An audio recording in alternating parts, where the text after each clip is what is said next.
नमस्कार। एकता शान्ति र संस्कारको संवाहक कालिका एसडी टेलिभिजन र मध्य नेपालकै सर्वोत्कृष्ट रेडियो कालिका एफएम 95.2 को विशेष कार्यक्रम कालिका विशेषमा यहाँलाई स्वागत छ। म विप्लव काफ्ले।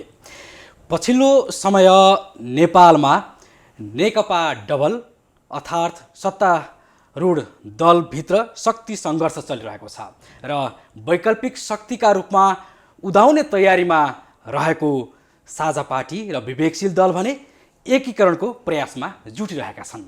आजको श्रृङ्खलामा हामी साझा र विवेकशील बीचको एकीकरण कहाँ पुग्दैछ भन्ने विषयमा कुराकानी गर्दैछौँ।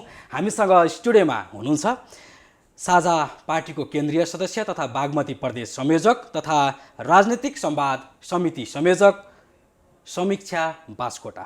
यहाँलाई कार्यक्रममा स्वागत छ। धन्यवाद।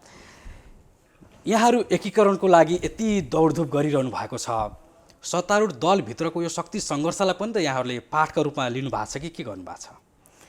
हजुर, अब सत्तारूढ दलको जुन शक्ति सङ्घर्ष छ त्यसले त हामीलाई एउटा ठुलो लेसन पनि सिकाइराखेको छ नि।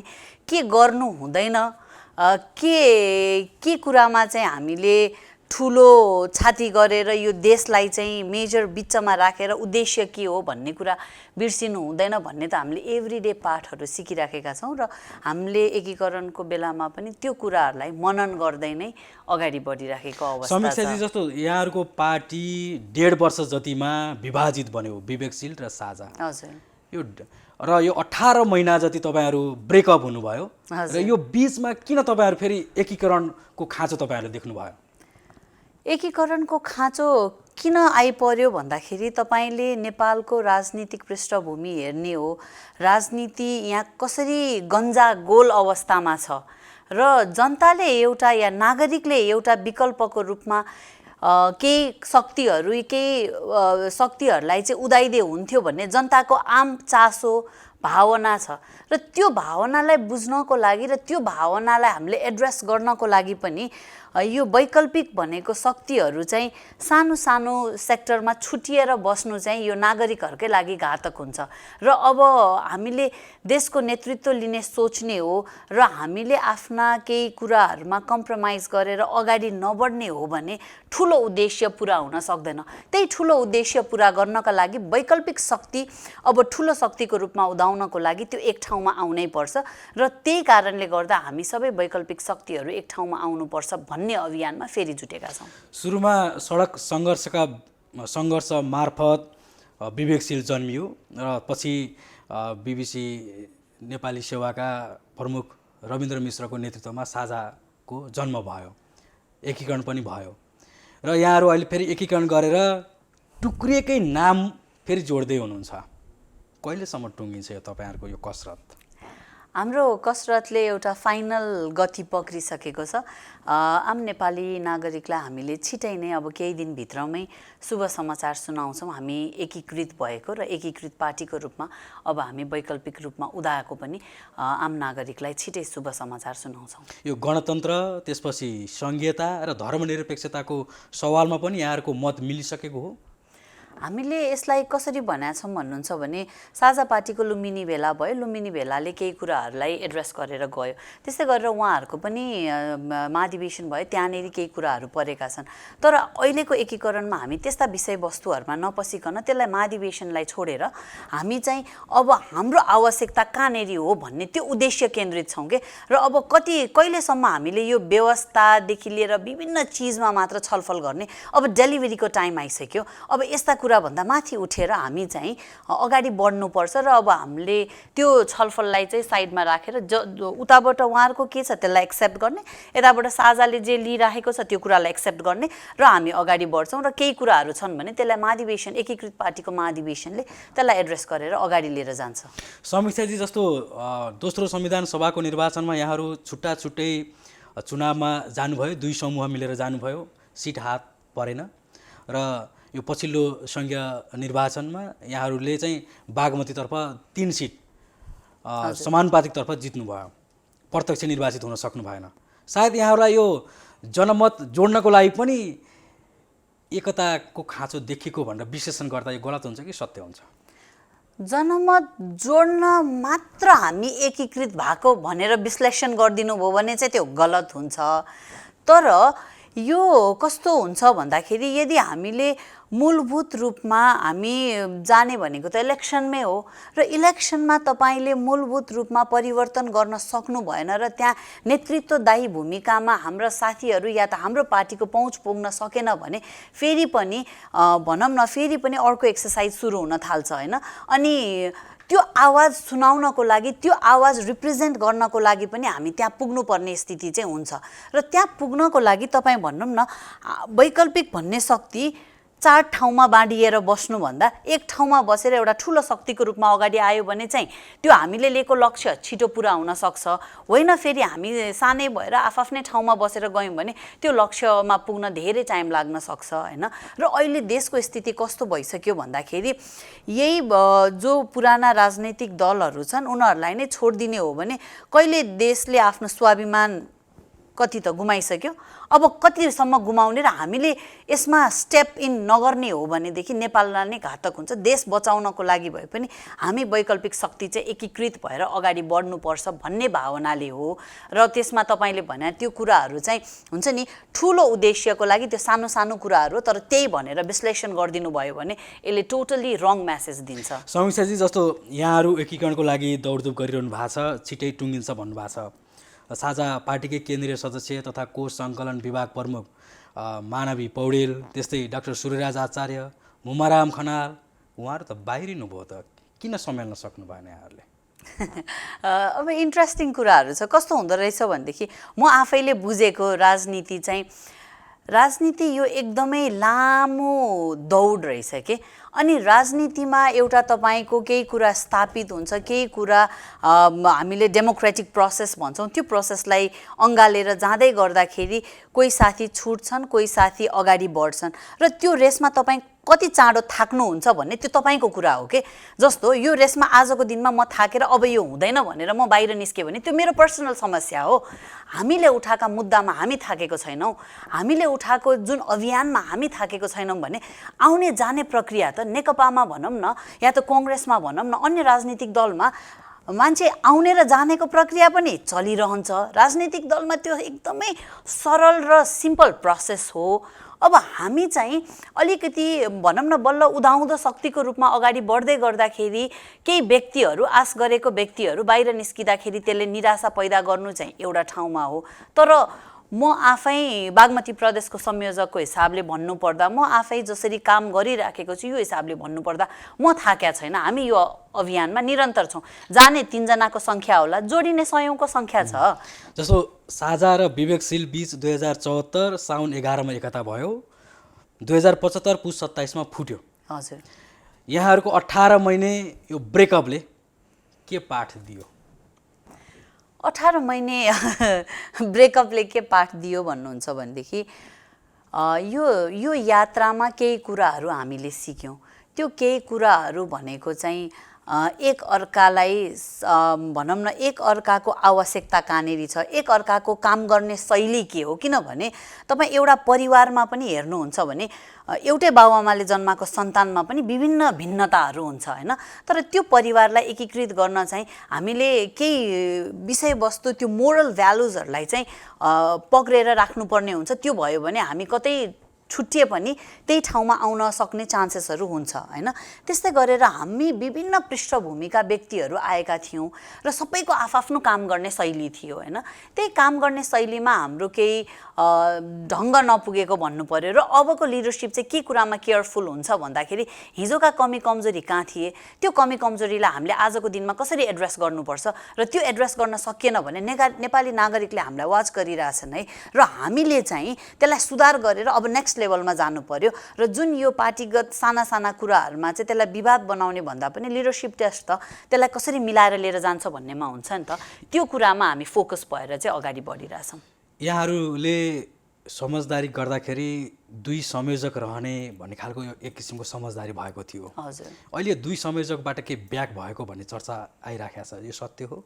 हजुर अहिले हामीले अगाडि सारेको र अब एकीकृत पार्टीको चाहिँ अध्यक्ष र संयोजकको मोडल हामीले अगाडि सारेको छौँ होइन।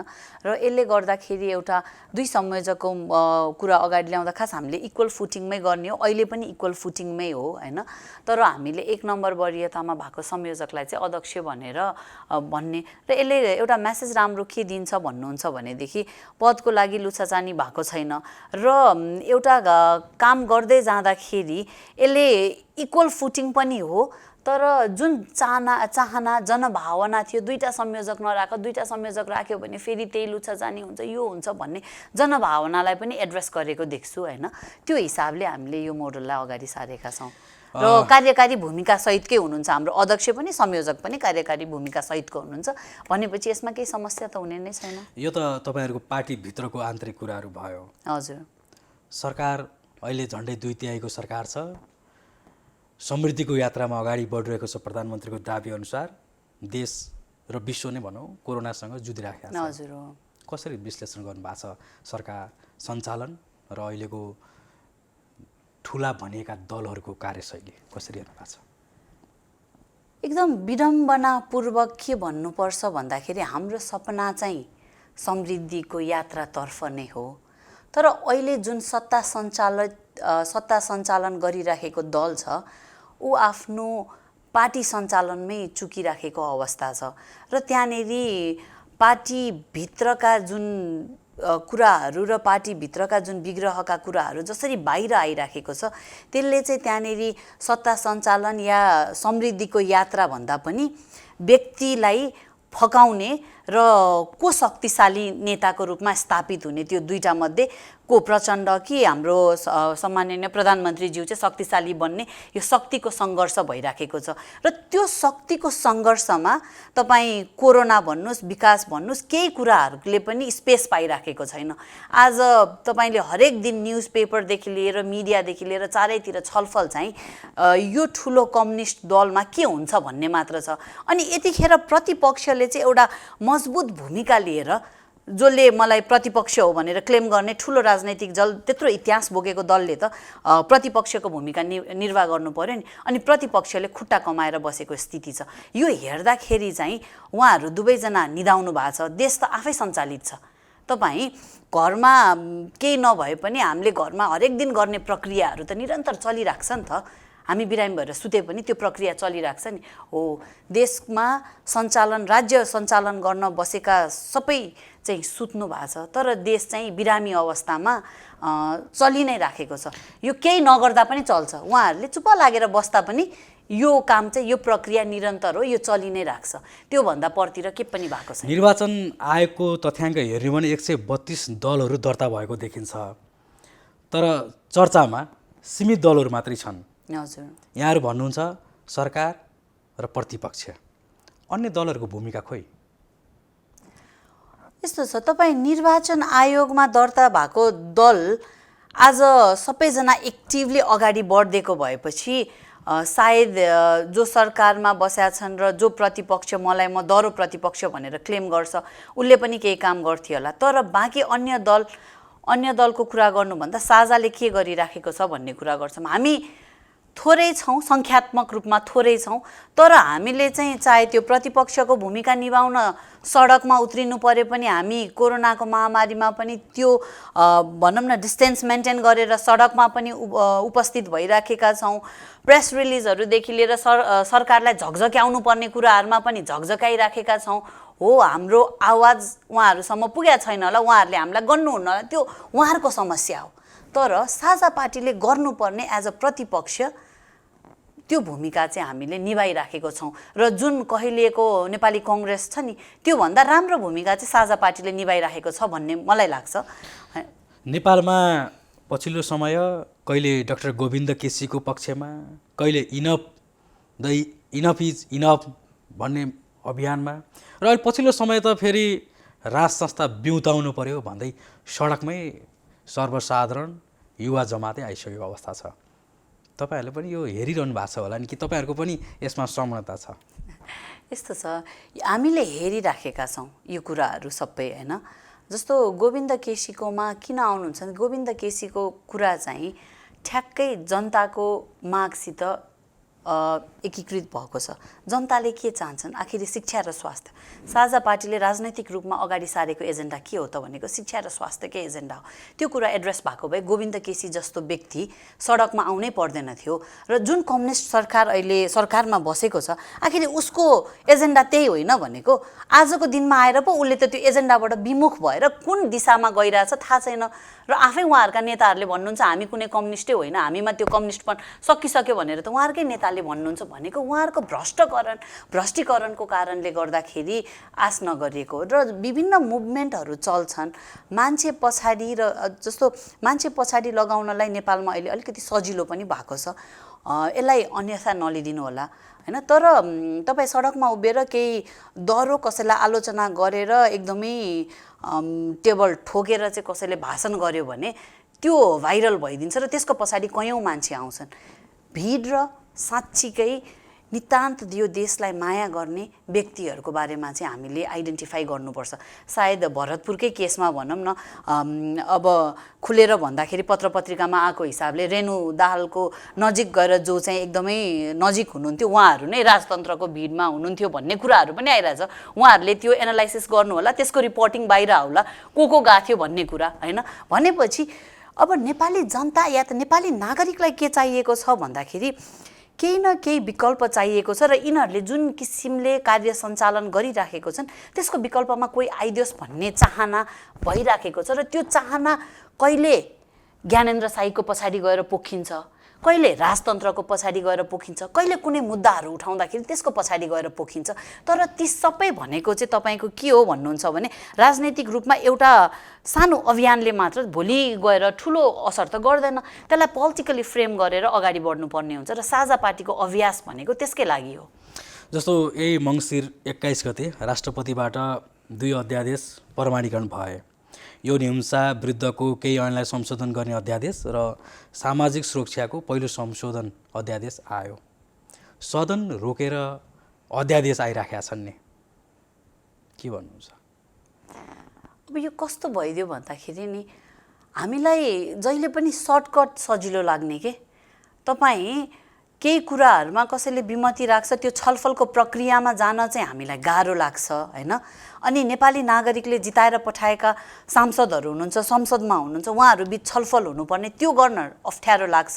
अध्यादेश आउनु एकदमै गलत होइन, किनभने अध्यादेश ल्याउने पनि प्रक्रिया छ। तर एभ्री टाइम तपाईँ सर्टकटबाट जानुहुन्छ भने देयर इज समथिङ रङ भन्ने कुरा त बुझ्नु पर्यो नि। र जहिले पनि त्यो जाने भन्दा हामीले त्यहाँ प्रतिनिधि भएका संसद जो हुनुहुन्छ उहाँहरूलाई पनि त क्रियाशील गर्नु पर्यो नि। उहाँहरूले त जे भए पनि चाहे त्यो हाम्रो चुनावी प्रक्रिया कसरी भएको छ, भ्रष्टाचार छ कि छैन भन्ने त्यो छलफलको पाटो अर्को होला। तर इलेक्टेड जो भएर त्यहाँ पुग्नु भएको छ ठाउँमा उहाँहरूलाई बिजनेस त दिनु पर्यो नि। अनि उहाँहरूलाई पनि सेलाएर राख्ने अनि मलाई जे मन लाग्छ त्यो अर्को प्रक्रियाबाट मात्र ल्याइराख्ने भन्दाखेरि चाहिँ भने नि त्यो यसै पनि सञ्चालन भइराख्छ के। अनि त्यसको लागि त त्यही तत्त दलमा बसेको त्यही संसदकोले पनि आवाज उठाउनु पर्यो नि। उहाँहरूलाई पनि हाइसन्चो चाहिँ केमा भएको छ भने काम गर्नु परेको छैन, राज्यको ढुकुटी त लिन पाइराखेको छ होइन। अब तपाईँ यो महामारीको बेलामा पनि मजाले भ्रमण भत्तादेखि लिएर सबै कुरा लिइराख्नु भएको छ भन्ने कुरा पनि सार्वजनिक भइराखेको छ भन्दाखेरि उहाँहरूलाई नै हाइसन्चो कामै नगरी पैसा पाइराखेको छ। यो भनेको त ठुलो बिजनेस रहेछ नि त उहाँहरूको लागि। काम पनि गर्नु नपर्ने, राज्यको ढुकुटी मजाले लिन पाउने अनि बाँकी गएर फेरि इलेक्सनमा जित्न पाइने, कति आनन्दको काम रहेछ भन्नुहोस् त। नत्र भने यो बेलामा उहाँहरूले इङ्गेजमेन्ट खोजेको चिज त देशलाई कतातिर लग्ने नीति निर्माणकोतिर उहाँहरू इङ्गेज हुनुपर्ने हो कि होइन। आजको दिनमा उहाँहरू केमा इङ्गेज हुनुहुन्छ भन्दाखेरि दल बचाउने भनिकन दुईवटा नेताको पछि लाग्दै हुनुहुन्छ होइन। अब त्यो पछि लागेर कहिलेसम्म सम्हालिन्छ के। अनि उहाँहरूले विकल्पै देख्नु भएको छैन। जस्तो मलाई अचम्म परेको त आशा लाग्दो युवाहरू त हुनुहुन्छ नि त। हिजो उहाँहरूमाथि त जनताले आशा गरेको थियो नि, नागरिकले आशा गरेको थियो नि। आज गएर उहाँहरू चाहिँ हुन्छ नि कामै नलाग्ने नेताको सक्षम मन्त्री बन्नमा एकदमै होडबाजी गरिरहनु भएको छ कि। त्योभन्दा राम्रो त उहाँहरू नेतृत्वमा आए हुन्थ्यो नि त। त्यो सेकेन्ड पुस्ता भने कहिले आउने हो त उहाँहरूको पार्टीहरूमा होइन। त्यो स्पेसै छैन। अनि प्रक्रिया मिचेर जस्तो स्थायी कमिटीको बैठक हुन्न त्यो सर्यासर्य गर्छ, केन्द्रीय कमिटीको बैठक हुन्न त्यो सर्यासर्य गर्छ भनेपछि एउटा राजनैतिक दलले सामान्य आफ्नो दलभित्रको म्यानेजमेन्ट गर्न सक्दैन। उसले त्यो म्यानेज नगरिकन छोटो प्रक्रिया गर्छ, ऊ त्यसमै अभ्यस्त भइसक्यो। अनि अब राज्य सञ्चालनको छ, राज्य सञ्चालनको पनि त्यहाँ छोटा प्रक्रियाहरू केही दिएको छ, त्यो कुन अवस्थामा भनेर पनि खुलाइदिएको छ। अनि जहिले पनि त्यो अवस्था पक्रेर त्यही छोटो बाटो जाने। अनि अब तपाईँले जस्तो राष्ट्रपतिको कुरा जोड्नुभयो, राष्ट्रपतिको कुरालाई त अब कसरी लिने के?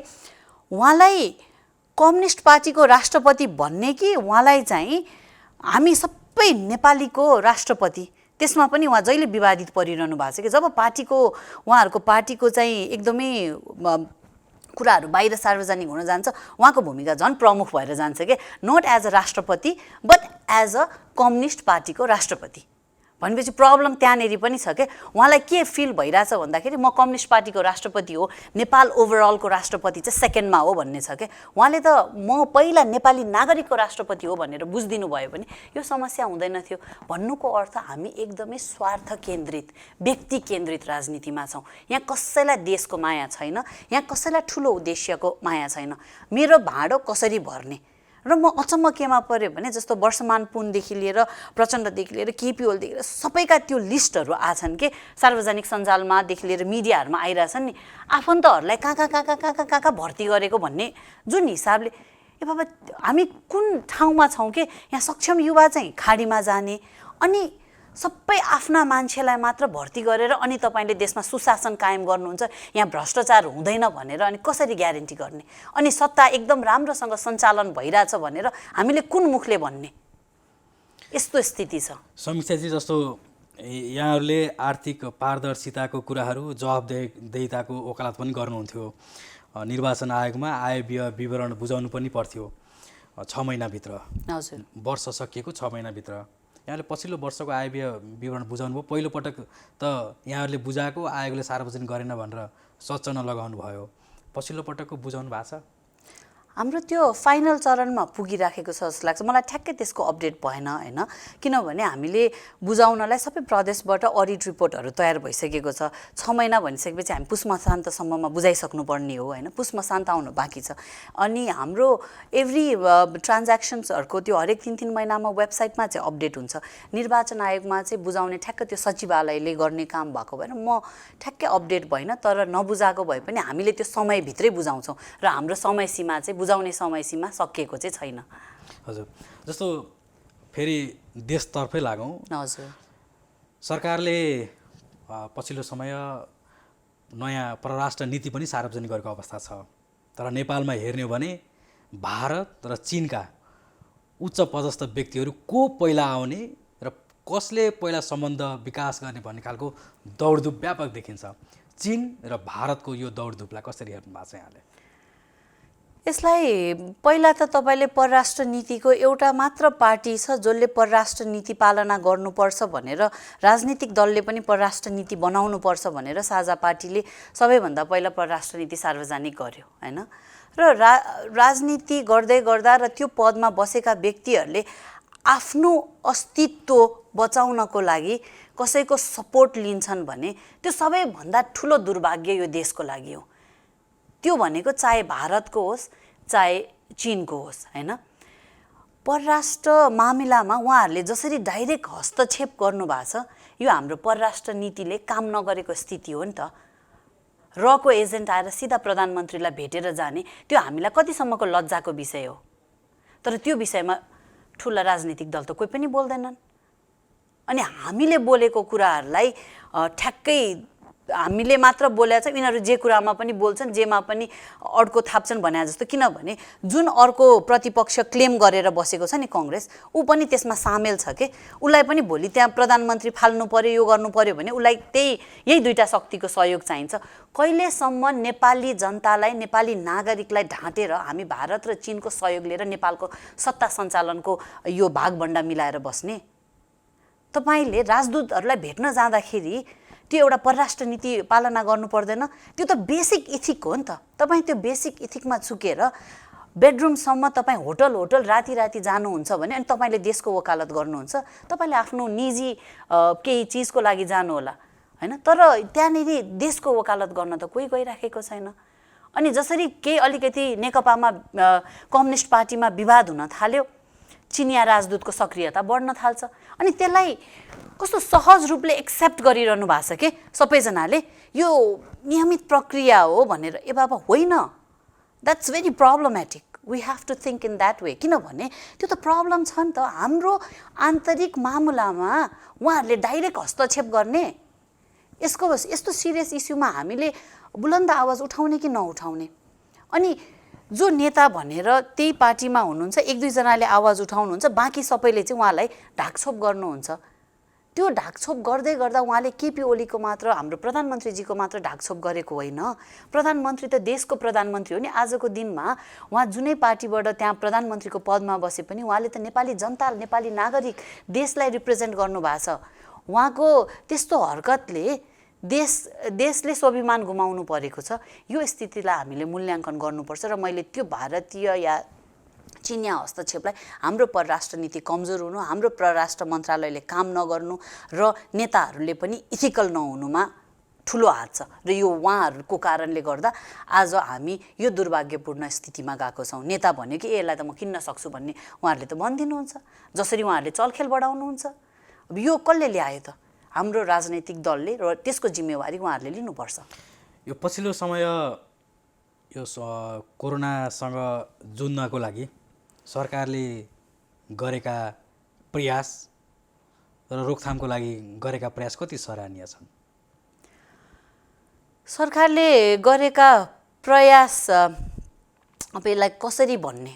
सरकारले जस्तो गर्यो के भने जस्तो हो कि तपाईँ कोरोना महामारीको बेलामा तपाईँले जुन प्रोसेसबाट ल्याउनु पर्ने थियो त्यही प्रोसेस नै विवादित बन्दियो। त्यहाँनिर भ्रष्टाचारका ठुला ठुला केसहरू बाहिर आए। त्यो सल्टाउनलाई के गरियो त्यो आफ्नो ठाउँमा छ। त्यसपछि होइन यसरी जाउँ भनेर G2G मार्फतबाट गरियो, त्यही प्रोसेस शुद्ध पनि विवादमा तानियो हैन। त्यस पछाडि सरकारले काम गरोस् भनेर विभिन्न ठाउँबाट सहयोगहरू आइराखेको स्थितिहरू छ। सरकारले त हात उठाएर बसेको स्थिति छ। अब तपाईँ टेस्टै नगरिकन यो भएन त्यो भएन भनेर रिपोर्ट कम गराउने। अनि सबैभन्दा लज्जास्पद मलाई कहाँनिर लाग्यो भन्दाखेरि कोरोना सङ्क्रमित भएर मर्ने व्यक्तिको विवरणहरू जब सार्वजनिक भयो नि, सार्वजनिक हुँदाखेरि सरकारले एउटा रेकर्ड पेस गरिरहेछ, सेनाले जलाएको मान्छेहरूको अर्को रेकर्ड पेस गरिरहेछ, स्थानीय सरकारले अर्कै रेकर्ड पेस गरिरहेछ भनेपछि या त नागरिकलाई डेटा लुकाइराखेको छ, इन्फर्मेसन लुकाइराखेको छ, या त सरकारले हात उठाएर बसेको छ। त्यति इन्फर्मेसन पनि एउटा च्यानलाइज गर्न सक्दैन। अनि अब यही भनौँ न, विभिन्न विज्ञहरूले सल्लाह दिने भयो, त्यो हिसाबले लागू गरेन। अब अहिले काठमाडौँमै भनौँ, विभिन्न ठाउँमा भनौँ, कोरोना महामारी बढिराखेको छ। यो अटो सञ्चालनमा गइरहेछ कि सरकारले अब केही गर्नै पर्दैन। कतिजनाले टेस्ट गराउँछन्, कतिजनाले टेस्ट गराउँदैनन्, कोहीले होम आइसोलेसनमा बस्छन्, कोही होम आइसोलेसनमा बस्दैनन्, कोहीले बाहिर ल्याउँदैनन्। सबै आफै स्वसञ्चालित भइराखेको छ र केही चिजहरू उहाँहरूले गर्न खोजिरहनु भएको होला। त्यो यद्यपि यो महामारीको बिचमा मूलभूत रूपमा सरकारले नागरिकका लागि हामी छौँ भनेर कुनै स्पेस देखाइदिनु भएको छैन जस्तो लाग्छ मलाई। तर उहाँहरूले त क्लेम गर्नुहुन्छ हामीले धेरै गऱ्यौँ भनेर, त्यो नागरिकले अनुभूत चाहिँ गर्न पाएको छैन। हस्, यो कालिका विशेषमा यहाँसँग छलफल भयो, कुराकानी भयो, यसप्रति हामी आभारी छौँ। मलाई पनि समय दिएर यहाँहरूले केही मेरा कुराहरू राख्ने मौका दिनुभयो, साझा पार्टीको बारेमा केही भन्ने मौका दिनुभयो, त्यसको लागि धेरै धेरै धन्यवाद। कालिका विशेषको आजको श्रृङ्खलामा हामीले वैकल्पिक शक्तिका रूपमा उदाउने एउटा लक्ष्यसहित एकीकरणको प्रयासमा रहेका साझा पार्टी र विवेकशील दलबीचको एकीकरण प्रयासका बारेमा र पछिल्लो समय सरकारले चालेका कदमप्रति उहाँहरूको दृष्टिकोण के छ भन्ने विषयमा रहेर कुराकानी गऱ्यौँ। कार्यक्रमबाट आज साझा पार्टीको केन्द्रीय सदस्य तथा बागमती प्रदेश संयोजक समीक्षा बास्कोटा हामीसँग हुनुहुन्थ्यो र कार्यक्रम सञ्चालक म विप्लव काफ्ले बिदा हुन्छु। नमस्कार।